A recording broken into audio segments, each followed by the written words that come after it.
Salut! Aujourd'hui, je vais vous expliquer pourquoi certains coachs passent pour des crevards et d'autres non, et en quoi cela vous concerne, vous, en tant que client.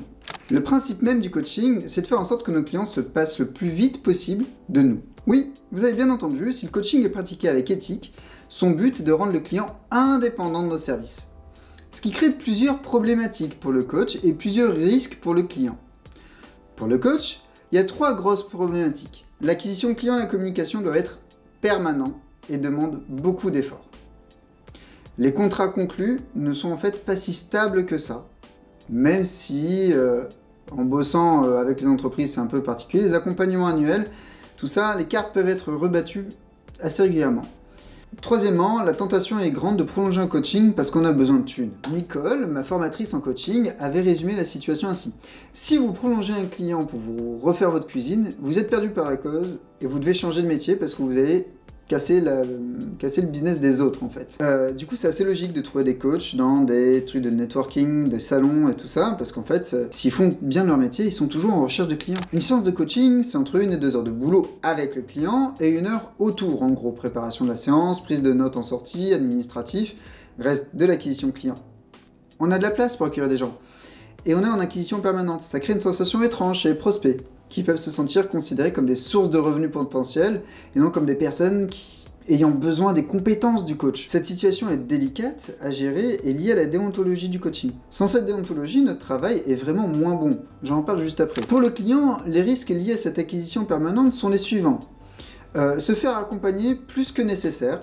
J'avais croisé un coach de vente, culé, qui m'avait dit « Mes clients, faut qu'ils apprennent à se passer de moi, mais pas trop ». Ce genre de connard, sans figure, me rend malade et flingue la répute du métier, si tant est qu'on fasse le même métier. On a le même titre après tout. Devenir dépendant du coach sur un niveau affectif et professionnel, c'est le deuxième risque. C'est le fameux transfert qui préoccupe énormément d'accompagnants, les psys en tête et les coachs pas loin derrière. Enfin, le plus grand risque est de ne pas profiter à fond du coaching pour le client, tout simplement parce qu'il a l'impression d'être un porte-monnaie dans lequel le coach va se servir. Et je dis pas que les coachs sont désintéressés de l'argent, ou doivent l'être pour faire du bon boulot, je dis pas ça, je dis simplement que ce devrait être un facteur secondaire. Évidemment, comme le souligne une copine coach lors d'un événement, c'est facile d'agir avec déontologie quand les comptes sont au vert, mais quand t'es en dèche, c'est plus compliqué. Elle avait parfaitement raison et résumé la situation. C'est l'un des points les plus délicats du coaching, l'acquisition permanente que génère notre déontologie. Mais ça ne doit en rien impacter le client, c'est au coach de mener sa barque correctement. Et c'est très important. Du coup, voici quelques idées essentielles pour bien profiter du coaching. Bien vérifier votre ressenti autour du coach, que son accompagnement et sa manière de gérer les choses vous plaisent. Bien cadrer l'accompagnement avec un coach, avec un contrat, ça aide. Normalement, il en a un tout prêt à vous proposer. Dernier point essentiel, la déontologie est garante de la temporalité de notre accompagnement. Sa durée, quoi. Oui, j'aurais pu dire durée dès le début, mais qu'est-ce que tu veux, je suis comme ça, j'aime les mots de plus de 3 syllabes.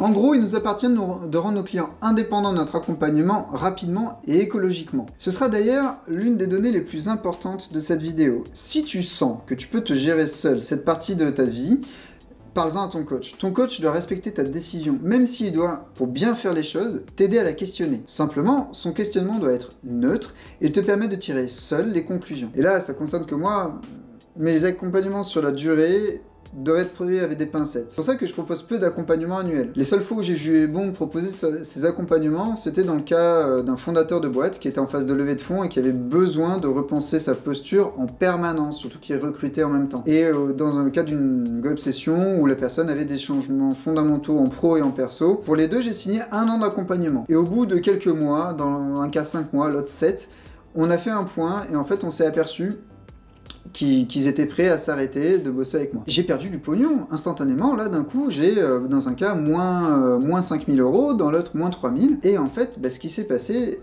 c'est que ces sous-là je les ai vite récupérés. Je les ai récupérés tout simplement parce que comme j'ai dit ok, t'as plus besoin de moi, on arrête là, si t'as besoin je suis là, tout ça, cette manière de travailler, cette manière déontologique de travailler, les a tranquillisés et a fait que derrière ils étaient très contents de mes services.